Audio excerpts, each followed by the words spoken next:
Bismillahirrahmanirrahim. Qala al-musannifu rahimahullah wa nafa'ana bihi wa bi ulumihi fid dharain amin. Tatimmatun ari ieu eta hiji panyampurnaan. Ya tayammamu gawe tayamum si jalma anil hadasaini tina dua hadas. Lipak dima kulantaran sepina perkara dipak dimain gitu kulantaran sepina cai au khaufi mahdurin atanapi sieun kana perkara anu dilarang sieun perkara anu dilarang min istimalihi tina nganggo namaun tatimatun ieu hiji panyampurnaan cek musonif cenaya tayammum anil hadasain lipak dimain hiji jalma tayamum tina dua hadas teh hiji lipak dimain. Jadi urang ayeuna kitu bisa susuci teh kan bisa ku cai bisa ku taneuh.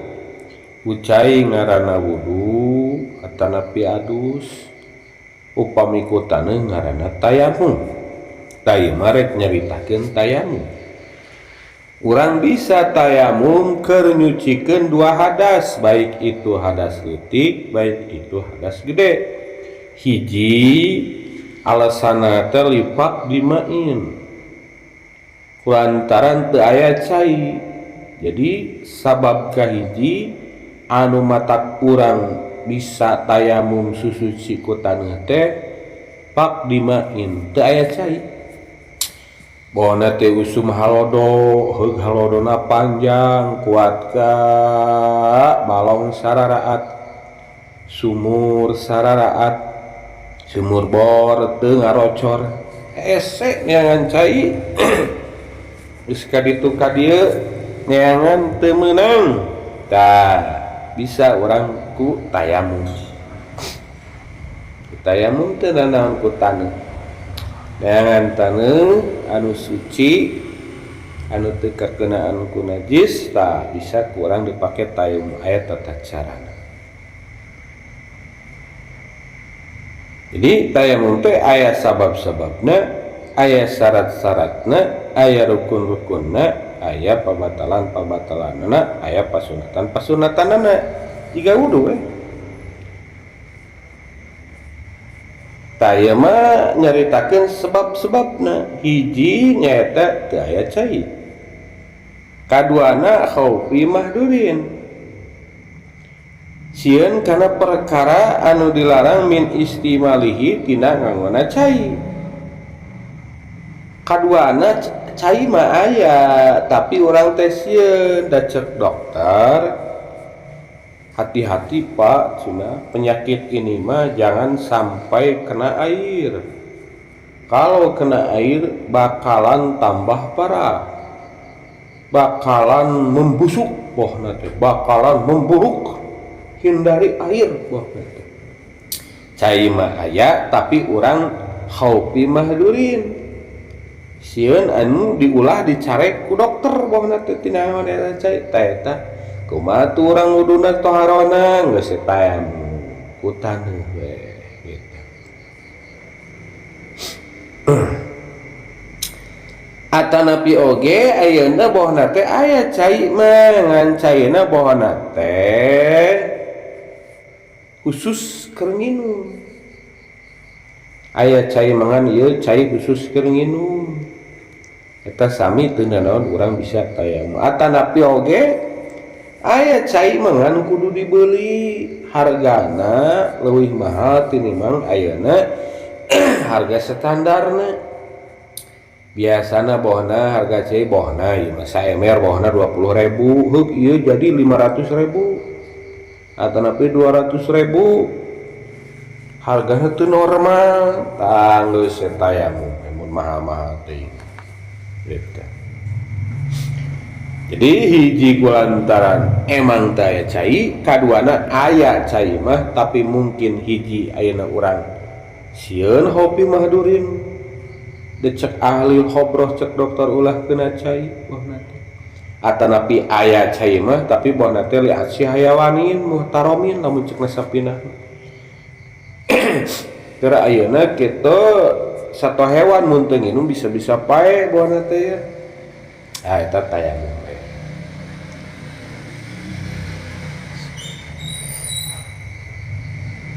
atanapi cek tadi teh amun urang kena cai bakal gering atanapi bakal rusak anggota badan orang tambah parah atanapi bakal ayeuna kita berubah kulit tuh nanti tah eta teu naon urang tayamum eta ayeuna sabab-sabab anu ngedahkeun urang ayeuna tayamum biasa urang ayeuna make taneuh gitu. Biturobin ku taneuh. Biturobin kalawan taneuh tahurin anu nyucikeun lahu eta tetep pikeun itu turob gubarun ari kebul. Nah. Cek tadi meunang urang tayamum lamun ayeuna cumpon sebabna bahwa ayeuna weuh cai atanapi aya cai mah ngan urang ayeuna kopi mahdurin sieun lamun keuna cai mata kering mata tambah parah baheuna teh kunaon tayam teh biturobin ku taneuh jadi mah taneuh mah alat keur ayeuna urang tayamum syarat-syarat tayamum kaasupna jadi kudu ku taneuh mah bebas erek taneuh warna hideung ke erek taneuh warna beureum teh asal taneuh anu ayeuna tahurin anu suci mangka deh bisi taneuh ayeuna kitu anu mutanajis teu sah eta matak lamun rek neangan taneuh mah usahakeun taneuh anu tara kalewatan ku sasatoan atanapi tara dipake kiih ku sasatoan atanapi ngising sasatoan usahakeun neangan di tempat anu jarang kaya ku sato lamun erek oge matak tina ieu kudu dikeduk heula jadi ulah taneuh nu pangluhurna keduk heula kira-kira sabaraha jengkal lah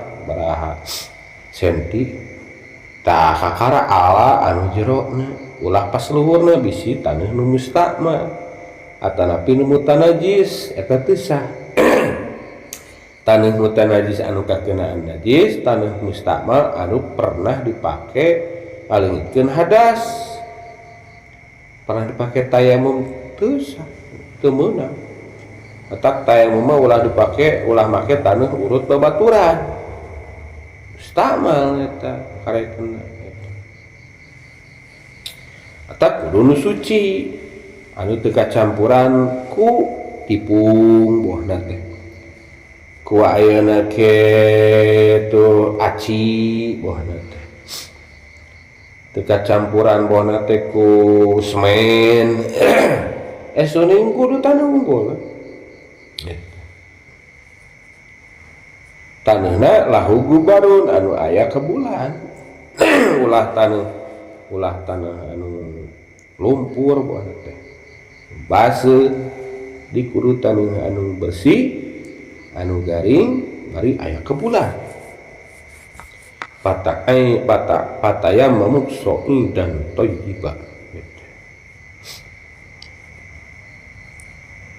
jeung di kudu ngahaja urang pindahkeun taneuh kana beungeut teh lamun mah andai kata pinahna si taneuh si kebul kana beungeut teh ku angin eta teu cukup jadi kudu di kosdu disengaja ku urang plak dua leungeun amparkeun heula taneuhna urang ngalah heula atuh ngalah heula terus ayeuna keduk heula kira-kiranya sajengkal dua jengkal maksudna teu bisi ka mutanajisan luhurna mah terus ala wah ye kebulan ye bu ngeprul bawa kana plastik bohna teh nepi kana kresek atau nepi kana kertas terus seorang teh amparkeun mun cari tanah kertas atau tanah plastik teh diratakeun tah supaya ngeunah pas orang neplakeun leungeun kana eta duatan. Terus kurang teh tepakeun tak antelkeun si leungeun kana luhureun taneuh plak terus kana beungeutkeun gitu. Jadi kudu disejak gitu. Dan wae ayeuna cukup ngusap beungeut jeung dua leungeun 2 kali plak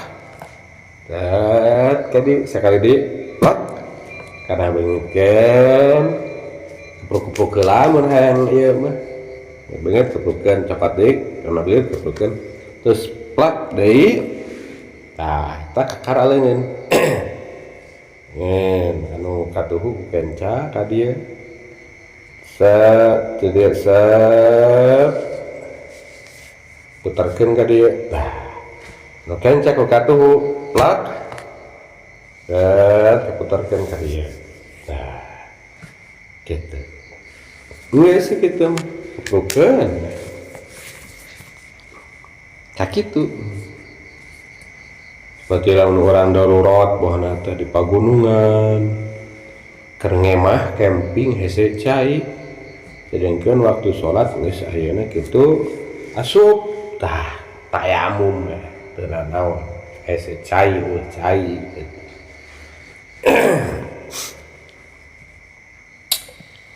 kade bisi tandina aya najis lamun mah aya najis salingkeun heula jeung deui emeh tayamum teh kudu urang benar-benar nihareup kiblat apa mana kiblat mana wetan gitu. Kudu ijtihad gitu. Ketika orang tayamum teu ijtihad mana kiblat teu sah tayamumna cek kaol awajah sok sanajan pada buktina tayamum asa geus asup waktu. Jadi kudu asup waktu nih tayamum bedana. Lamun wudu mah teu nanaon urang wudu laek salat lohor wudu jam 11 setengah 12 teu nanaon tapi tayamum mah kudu geus asup jadi geus asup waktu lohor kakara tayamum. Lamun tayamum samemeh asup lohor teu sah tayamum. Jeung dieu tayamum mah keur sapardueun. Ari wudu mah urang wudu lohor dipake ayeuna salat asar nu wudu lohor tadi asal teu batal teu nanaon sah.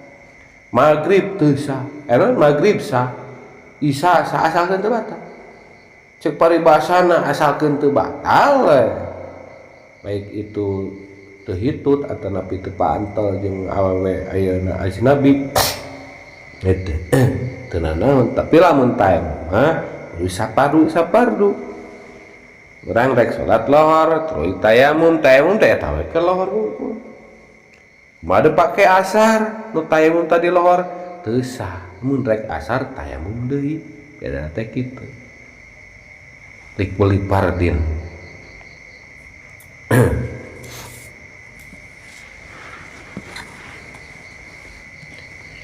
Warga nuhu jeung ari pirang-pirang rukun tayamum eta niatu istibahati salatil mafrudati niat ngaweunangkeun salat anu dipardukeun. Makrunatan bari dibarengkeun binakli turabi kalawan mindahkeun taneuh.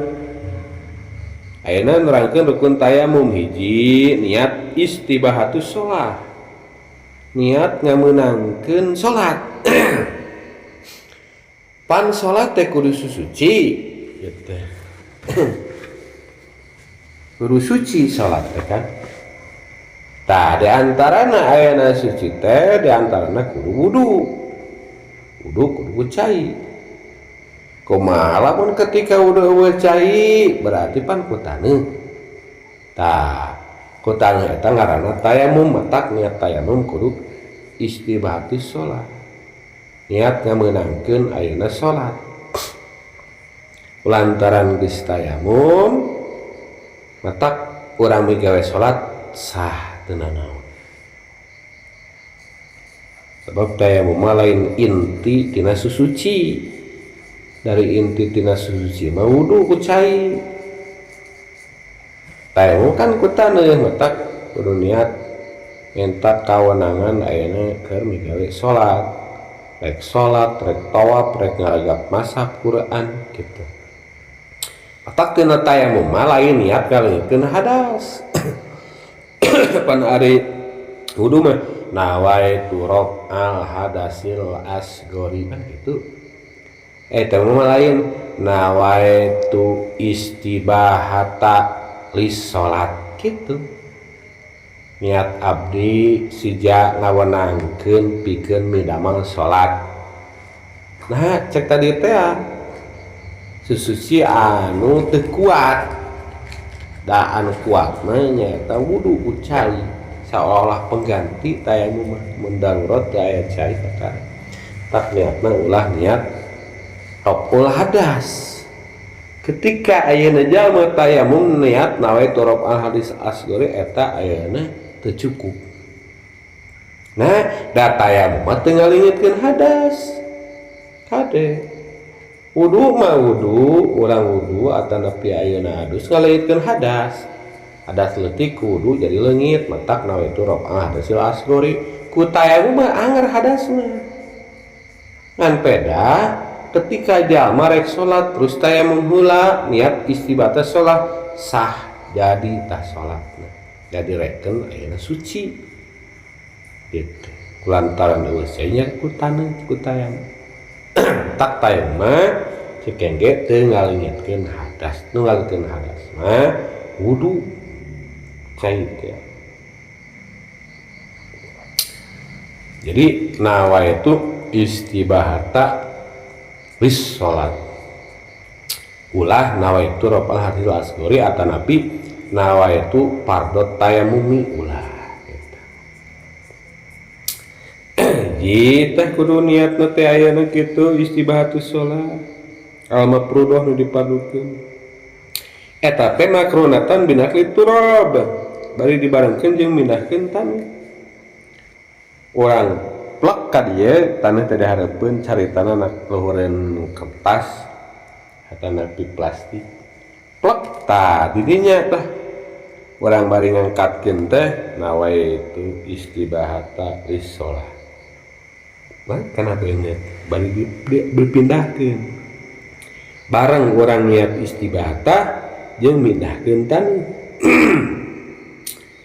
Wa masu wajhi sareng ayeuna ngusap ralana si jalma sumaya dahi teras dua pandangan si jalma. Nanon diusap teh rarai jeung dua pandangan. Dua tepukan. Beungeut kitu-kitu heula. Plak. Beungeut kitu-kitu heula. Plak tuluy leungeun. Sumaya dahi teras dua pandangan. Jadi gitu caranya kita.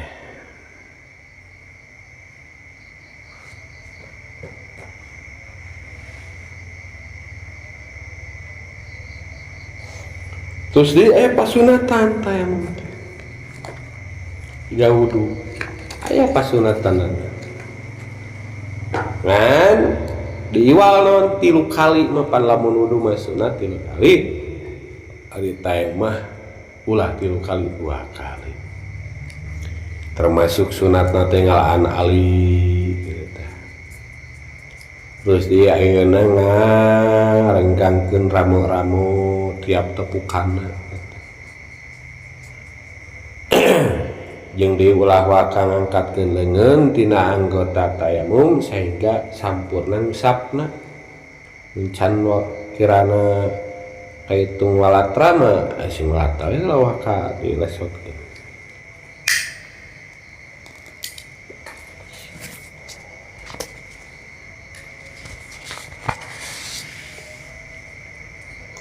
Walau tayakona jeung lamun ngayakinkeun si jalma ma'an kana ayana cai akhir waktu dina akhir waktu pantidoruhu mangka ari ngadagona itu maun eta abdolu leuwih utami.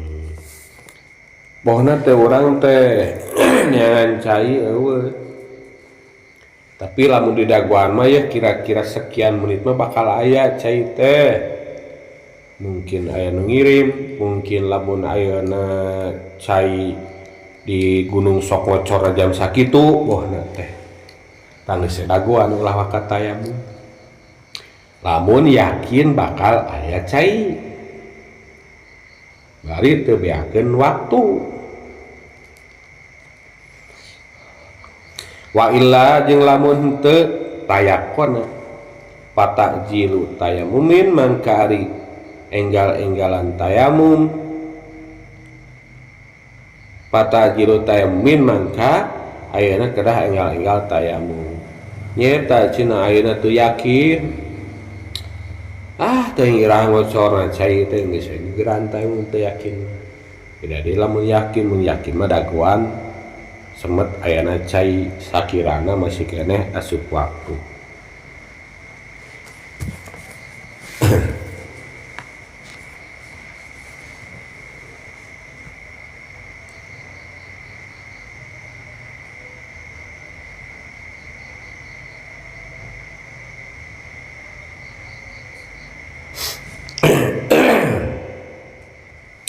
Jadi tayamum kudu kutanu. Cek paribasana nangagasap ge jadi tayamum mangan pedah haram tina segi ngagasapna gitu.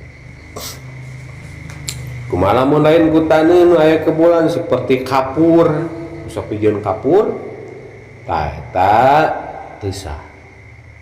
Atanapi ku kenteng, atanapi ku kerikil, itu atanapi campur tipung eta teu sah.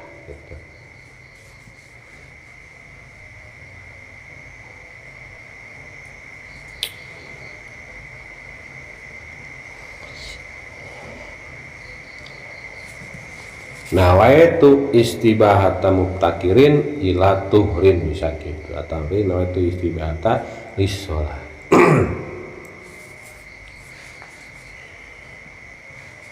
Wa idam tanah jeung di mana-mana narima kacegah naon istimaluhu nganggona itu maun piut dina hiji anggota wajib mangka wajib naon tayamum wa guslun sareng ngawasuh anggota wagos lusaihin sakalian wagos lusaihin sareng ngawasuh anggota anu soheh anu sehat sareng ngawasuh anggota anu sehat wa masu kullis satiri sareng ngusap saban-saban anu nutupan ad-dori anu madarat anu matak madarat naon nazuhu ngalaanna itu satir.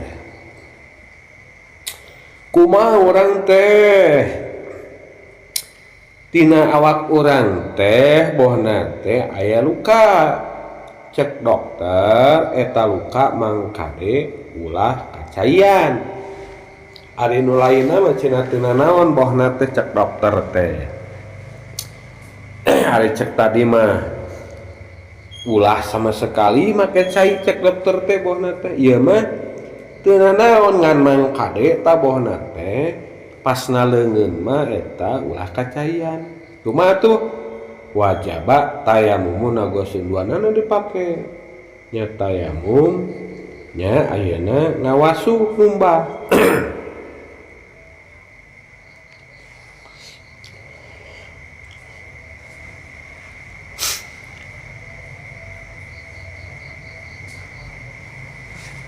Jadi dua anak mohon teh cek dokter ya ngeliyakeun anu bener-bener ahli ulah kacayan eta leungeun mah ulah kacayan mohon teh tah geus tayamum jeung ayeuna ngumbah.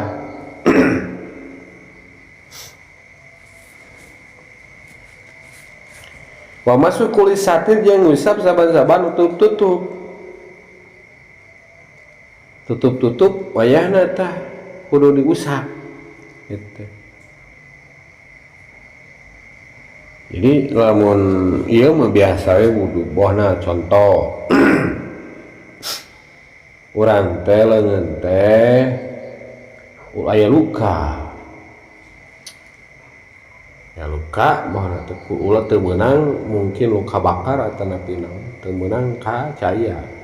Kumaha tuh urang wuduna geus wudu biasa beungeut leungeun wana teh leungeun kenca anu lukana tapas leungeun kenca anu ulah kacayan tinggal ku urang tayamuman geus eta beres lanjutkeun anu liana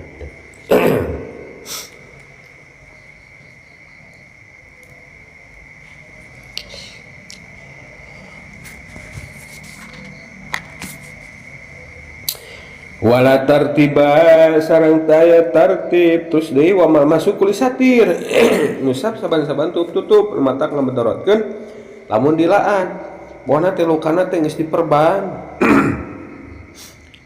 mun carita bieu mah kan luka bakar bohna teh teu ditutupan teu diperban keuna cai ulah ari keuna bohna teh taneuh mah teu nanaon tayamuman usap we eta nu lukana nyata cenah ayeuna kitu geus diperban cek dokter ulah dilaan bisi buruk cenah geus usap naonna perbanna tutup-tutupna gitu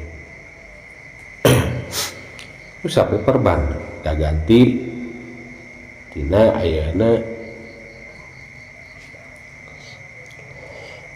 usap anu ayeuna teu luka teh ya kan lamun teu eta mah diusap teh eta ya perluan perban jeung lamun bisa mah pas make perban teh kekayaan suci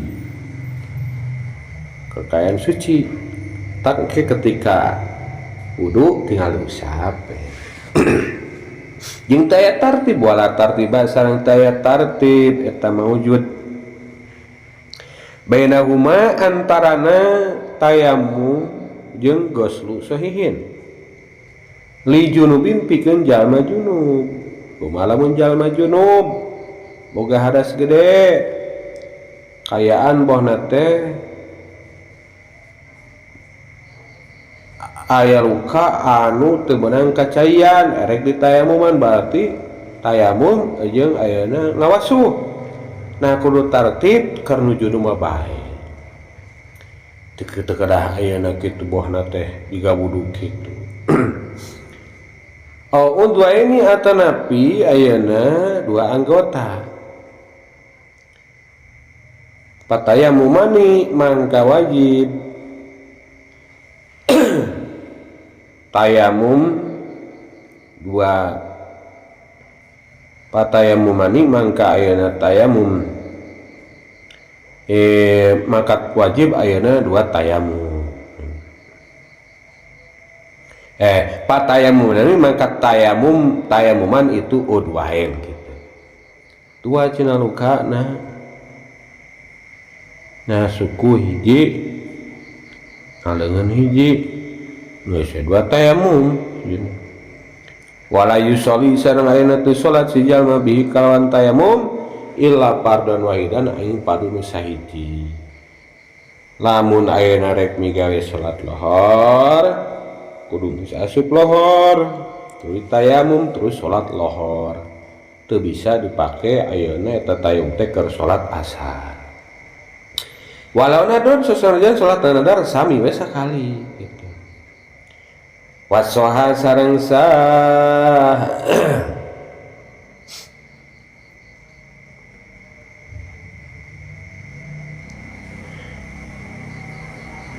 wasoha sareng sah naon janaiju salat janajah ma pardin sarta hiji pardu jadi nu teu meunang teh 2 pardu 3 pardu 4 pardu hiji tayamum kudu keur hiji pardu teu sah hiji tayamum dipake 2 pardu bohana teh lohor jeung asar teu meunang kudu lohor ngungkul kumaha lamun jeung bohana teh jeung salat janajah pan kifayah teh mah eta mah teu nanaon kitu sah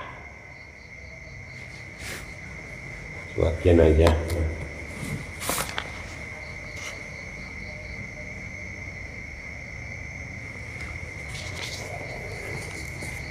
asalkan ulah pardu jeung pardu we mengadek pardu jeung sunat gitu pardu jeung kifayah